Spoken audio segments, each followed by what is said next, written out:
사교계의 유명 인사로 모래사장이 펼쳐진 롱아일랜드의 가든시티에 사는 도로시 데이 부인의 이야기이다.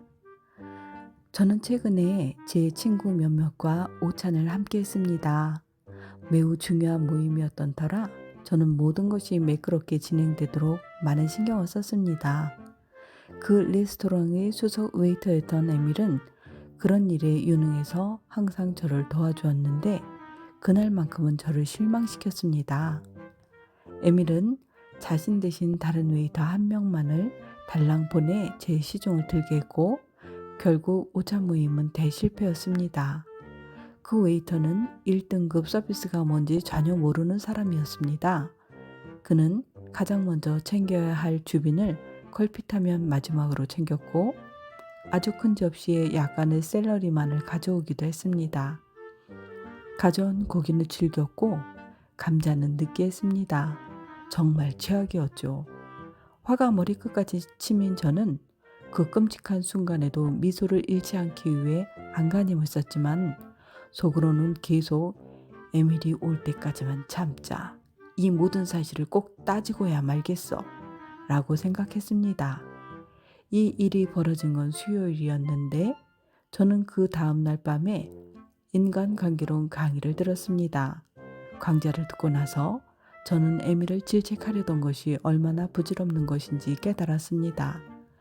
그런 질책은 기분을 망치고 반감만 갖게 할 뿐 아니라 앞으로 저를 돕고자 하는 마음도 싹 사라지게 했을 테니까요. 저는 그 입장에서 한번 생각해 보기로 했습니다. 그는 재료를 사지 않았고 요리를 하지도 않았습니다. 다른 웨이터들 중에 좀 무능한 친구가 있는 것이야 그로서도 어쩔 수 없는 일이었겠죠. 내가 질책하려는 게 너무 성급한 일 혹은 너무 심한 일은 아닌가 하는 생각이 들었습니다. 그래서 저는 비난 대신 우호적인 방법을 쓰기로 했습니다. 그를 칭찬하는 것으로 시작하기로 마음먹은 거죠. 이런 접근법은 굉장히 멋진 결과와 연결되었습니다. 그 다음날 저는 에밀을 만났습니다. 그는 이미 자신을 방어하려는 기세더군요.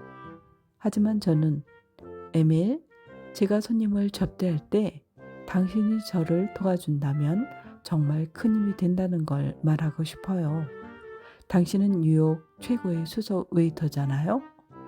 물론 당신이 재료를 사거나 요리하지 않았다는 것도 충분히 잘 알고 있어요.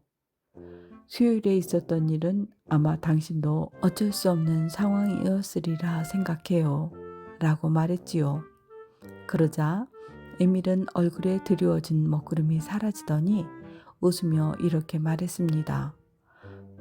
사실 부인, 문제는 제가 아닌 요리사 쪽에서 일어났어요. 그래서 제가 말했죠. 에밀, 제가 다른 모임을 계획하고 있는데 그에 대해서 당신의 조언을 좀 듣고 싶어요. 다음번에도 그 요리사를 계속 쓰는 것이 좋을까요? 물론입니다, 부인. 그런 일은 두 번 다시 없을 겁니다. 그 다음 주에 저는 다른 오찬 자리를 마련했고 에밀과 저는 함께 메뉴를 정했습니다. 저는 그에게 지난번 실수에 대해서는 한마디도 하지 않았습니다. 저희가 도착했을 때 식탁은 화려하고 아름다운 장미로 장식되어 있었죠. 그날 에밀은 끝까지 자리를 지켰고 메리 여왕을 모시는 자리라 해도 그보다 더 잘할 수 없을 정도로 많은 신경을 써줬습니다. 음식과 서비스도 완벽했습니다. 메인 요리가 나올 때에는 한 명이 아닌 4명의 웨이터가 서빙을 했습니다. 그리고 요리 위에 마지막으로 달콤한 민트를 뿌리는 것은 에밀이 직접 해줬습니다. 모임을 마치고 떠나면서 그날의 주빈이 제게 물었습니다. 초수석 웨이터에게 어떻게 하신 거죠? 저는 이렇게 훌륭한 서비스와 접대는 처음 받아봤답니다. 그녀의 말이 맞았습니다. 우호적인 접근과 진심 어린 찬사라는 방법을 사용한 것이었으니까요.